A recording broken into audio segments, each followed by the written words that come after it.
नमस्कार, knocking-news.com में आपका स्वागत है। मैं हूं गिरिजेश वशिष्ठ।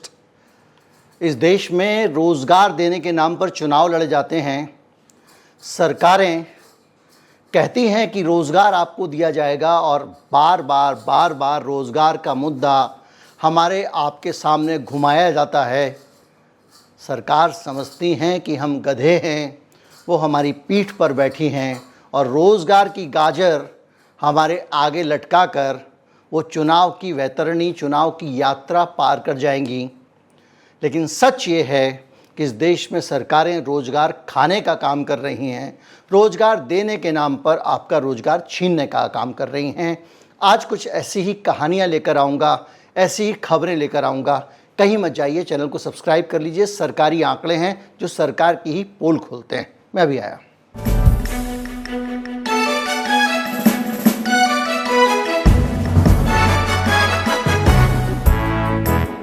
सेना में नौकरियां खत्म करके अग्निवीर बना देने की बातें हम लगातार सुनते आ रहे हैं और लगातार हम ये भी देखते आ रहे हैं कि किस तरह से सरकारें अब लोगों से मूंगफली देकर काम करा रही हैं।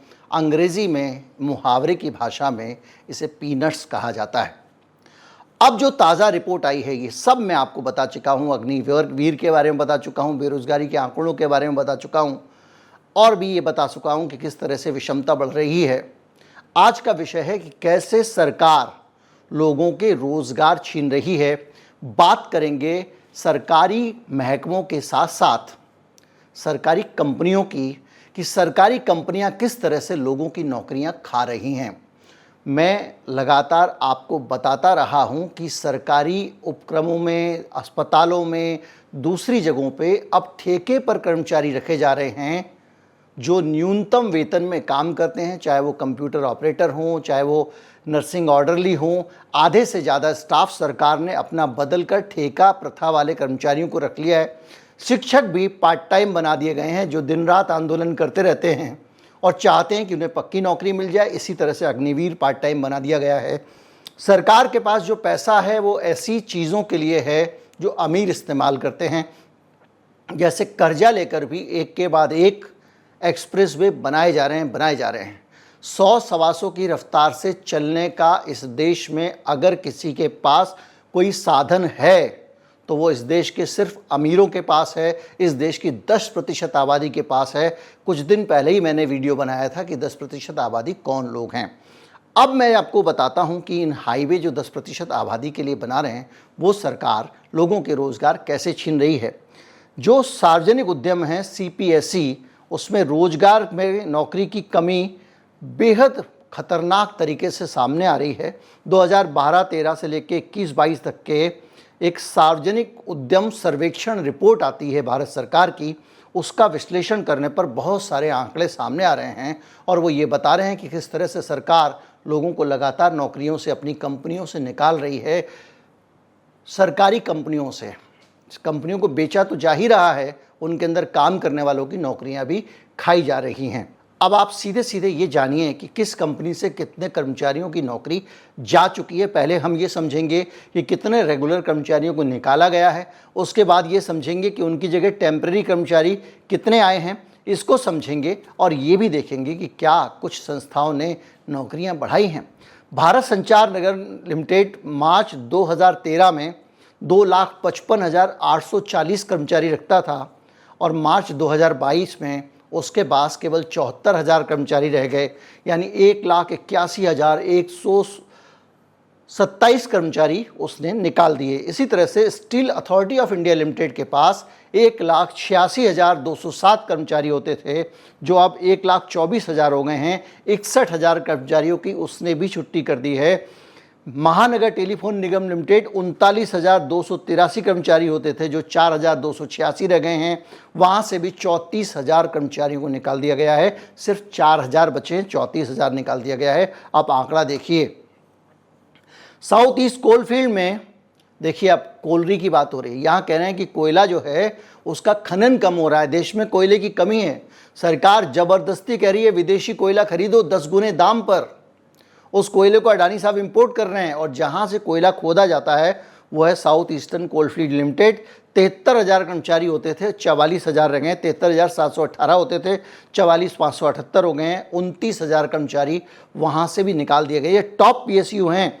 इसके अलावा FCI food corporation of India, वहाँ से 80,000 कर्मचारी होते थे, 80,167, उनकी जगह 52,104 कर्मचारी रह गए हैं। 28,063 कर्मचारियों को फूड कॉरपोरेशन से निकाल दिया गया है। एयर इंडिया प्राइवेटाइज कर दी गई है, तो 27,985 कर्मचारी वहाँ से बाहर हो गए हैं।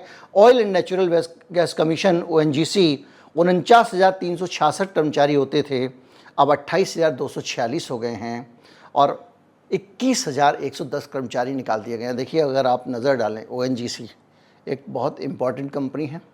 तेल और गैस की बात हो रही है लगातार।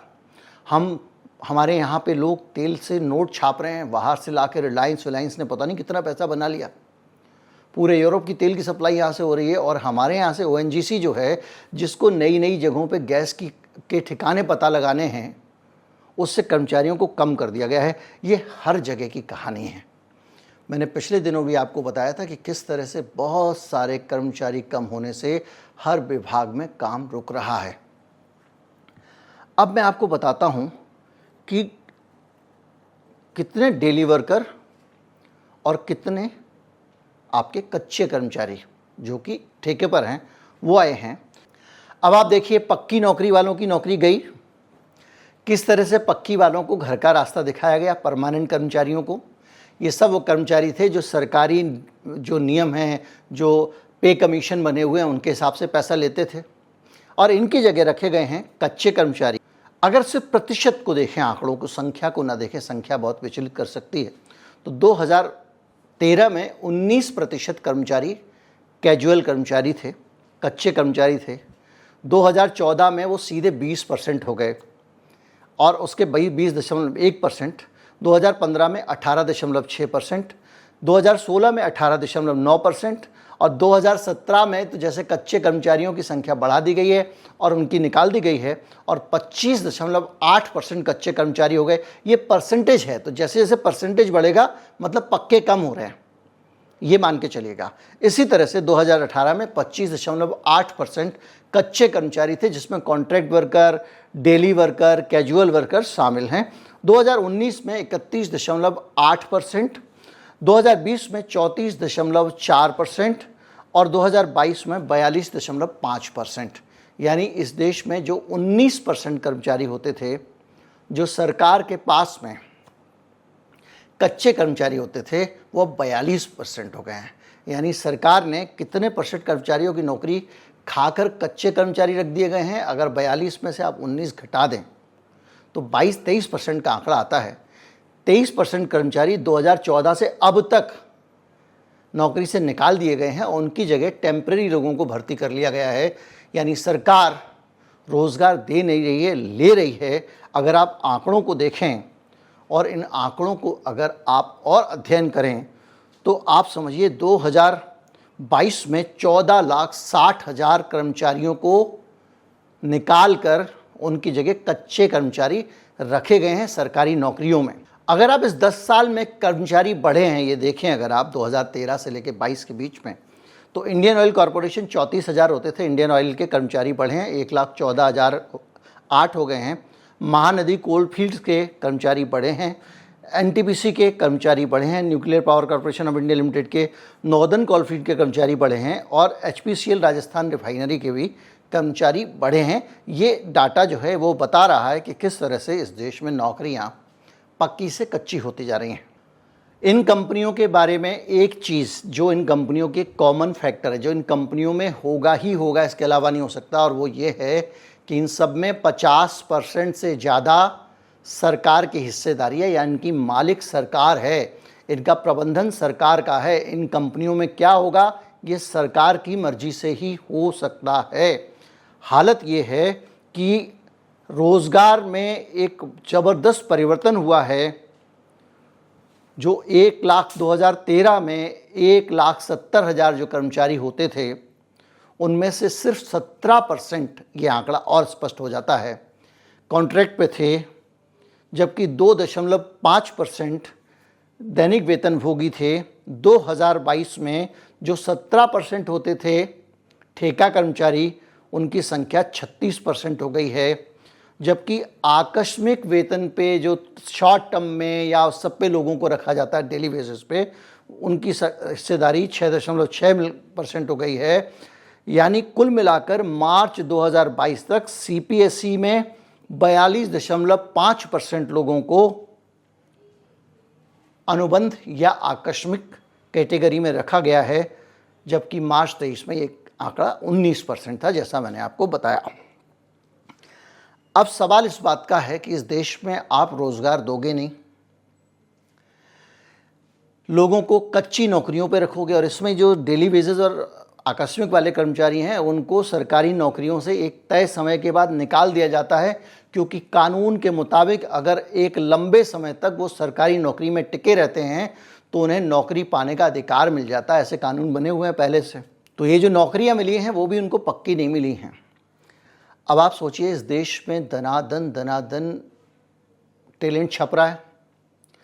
सीबीएसई का रिजल्ट आया, आपने देखा कितने परसेंट, 90%, 90%, 85%, 80% बच्चे ला रहे हैं। इंजीनियरिंग के रिजल्ट आ रहे हैं, सारे बच्चे इतने सारे निकल के आ रहे हैं। सबको उम्मीद है कि उनके बच्चों को कुछ फ्यूचर मिलेगा, कुछ नौकरी मिलेगी। गरीब आदमी पेट काट के बच्चों को पढ़ा रहा है। परसों नरसों यहाँ आग लगी मुखर्जी नगर में, दिल्ली में। ये सारे वो बच्चे हैं जो middle class, lower middle class families से आते हैं, मुखर्जी नगर की कोचिंग्स में पढ़ते हैं और सोचते हैं कि यहाँ पढ़ाई करके मैं कंपटीशन दूंगा, हो सकता है मैं आईएएस बन जाऊँ, हो सकता है मैं पीसीएस बन जाऊँ, हो सकता है एक सरकारी नौकरी तो मुझे मिल ही जाएगी। लेकिन सरकार को कर्मचारी चाहिए ही नहीं। सरकार को चाहिए रोजंदारी वाले लोग। सरकार को चाहिए ऐसे लोग जो एक ठेकेदार को बुलाया, उसको कहा भाई 50 आदमी चाहिए, 50 आदमी की तनख्वाह पकड़, मिनिमम वेजेस के हिसाब से मिलेगी, न्यूनतम वेतन 7-8 हज़ार, 10 हज़ार, और वो ठेकेदार आदमी इकट्ठे कर लाता। और ये सरकारी नौकरी में नहीं है, प्राइवेट कंपनियों में चले जाइए, जितने भी सुरक्षा गार्ड हैं ज़्यादातर ठेके पर काम करते हैं। दिल्ली के सरकारी अस्पतालों में चले जाइए, जितने वहाँ डाटा एंट्री ऑपरेटर हैं जिनसे आपका मुकाबला होता है, आप जाते हैं पर्चा जिनके पास बनवाते हैं, सब रोजंदारी वाले हैं। इसके अलावा जो अंदर नर्सेज मिलती हैं उसमें भी बड़ी संख्या में रोजंदारी वाली हैं। प्राइवेट अस्पतालों में रोजंदारी, और सब लोगों से 12-12 घंटे काम कराया जाता है, जो 8 घंटे का एक रिजॉल्व है। 18वीं शताब्दी में नौकरी के 8 घंटे तय हो गए थे विश्व के स्तर पे, तभी तो हम मे डे बनाते हैं 1 मई को। उन घंटों को 12 घंटे कर दिया गया है। मैंने एक अस्पताल के गार्ड से पूछा कि आप 12 घंटे ड्यूटी देते हो? कहने लगा साहब कि मेरा घर यहाँ से करीब, मैं इलाज कराने जाता हूँ तब भी जानकारी लेता रहता हूँ, तो बोले कि मेरा घर यहाँ से 25 किलोमीटर है, दिल्ली के दूसरे छोर पे, और 8 घंटे की नौकरी में जितना पैसा मिलता है उससे मेरा जब इतनी लंबी दूर आना जाना होता है तो मेरा काम ही नहीं चलता। तो कंपनी कहती है कि 12 घंटे ड्यूटी करनी पड़ेगी और हम ओवर टाइम दिखा देंगे, तो जो पैसा मुझे मिलता है वो पर्याप्त हो जाता है 12 घंटे में। वो खुश है, उसको लग रहा है कि उसको ओवर टाइम मिल रहा है, जबकि सच ये है कि उसको 8 घंटे की जगह 12 घंटे काम कराया जा रहा है। इसी तरह से हर तरफ एक ही चीज़ देखने को मिल रही। और इन सारे हालात में जब ये कच्ची नौकरियों का खेल आपके सामने आता है तो समझ में आता है कि इस देश में रोज़गार का भविष्य, अब तो सरकार सैनिकों को भी 4 साल रखने के बाद कहेगी कि भाई 25% ही आप में से ले पाएंगे हम, बाकी जाइए। तो जब रोज़गार की ये स्थिति होगी तो जनता के बीच में जब पैसा ही नहीं जाएगा, वेतन के रूप में पैसा नहीं जाएगा, पैसे से खरीदारी नहीं होगी, दुकानों पे सामान नहीं बिकेगा, दूध दही चावल नहीं बिकेगा, तो भैया अर्थव्यवस्था कैसे ऊपर जाएगी? आप जो ट्रिलियन के आंकड़े लेके घूमते हो कैसे ऊपर जाएंगे? ये ऊपर ही ऊपर अमीर लोग एक दूसरे से खरीदारी करते रहेंगे, जनता भूखी मरती रहेगी और आप समझ रहे हैं इकोनॉमी ऊपर चली गई। खैर, उम्मीद करता हूँ वीडियो आपको अच्छा लगा होगा। अच्छा लगा हो तो ज़्यादा से ज़्यादा लोगों तक पहुँचाएं। इस देश को ये जानना ज़रूरी है कि हमारी सरकारें किस तरह से लोगों का लगातार रोज़गार खा रही हैं। ये आंकड़े 2013 से लेकर 2022 के बीच के हैं, 10 साल के आंकड़े हैं, जिसमें 9 साल रोजगारोन्मुखी सरकार है जिसने पता नहीं कितने लाख नौकरियां, कितने करोड़ नौकरियां देने का वादा किया था। अभी भी नौकरियां जपती रहती है। नमस्कार, जय हिंद। अगर आप मेंबरशिप लेना चाहते हैं चैनल की तो ज्वाइन बटन दबा सकते हैं, जहां चैनल का नाम लिखा होता है उसके बगल में होता है।